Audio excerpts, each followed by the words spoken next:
আব্বা আমার ঈদ বোনাস দাও না, আব্বা ঈদ বোনাস দাও। আল্লাহ, আব্বা কোনে গেল? আমি ঈদ বোনাস নেব, আমার আব্বা খুঁজে পাচ্ছি নে। কোন জায়গায় আব্বা? আল্লাহ, কোনো জায়গায় পাচ্ছি নে।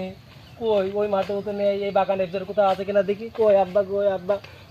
ও আব্বা, আব্বা, ও আব্বা তুমি এইখানে? আমি তোমার সারা জায়গায় ঘুরে বেড়াচ্ছি। ও আব্বা আমার ঈদ বোনাস দাও না, আব্বা ঈদ বোনাস দাও। সবাই ঈদে কত আনন্দ করছে, আমার ঈদ বোনাস দাও।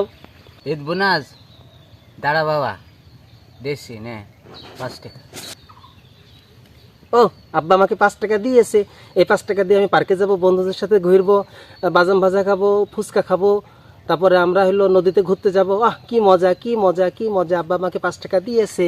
আব্বা তাহলে থাকো, আমি গেলাম। ব্যাস। আব্বার কাছ থেকে ঈদ বোনাস নেবো। আব্বা, আব্বা কই? ও আব্বা, ঈদ বোনাস দাও, ঈদ বোনাস দাও তাড়াতাড়ি। ঈদ বোনাস নেবা? নাও ঈদ বোনাস।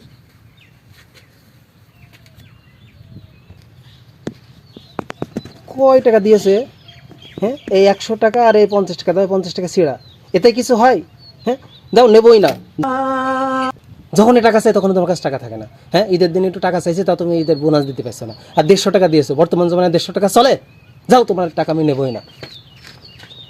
আমাদের ছেলে পেলে কি জামানায় আসলো, আমরা 2 টাকা সেখানে পাইলাম, তাই কত কিছু হয়তো। আর এখন এত টাকা দিয়েছি, 150 টাকা দিলাম, তাও মন পছন্দ হচ্ছে না। দেখি টাকাটা তোলে। এই টাকা ইনকাম করতে কত পরিশ্রম, মাথার ঘাম পায়ে ফেলে ইনকাম করতে হয়, এইসব ছেলে পেলে বোঝে?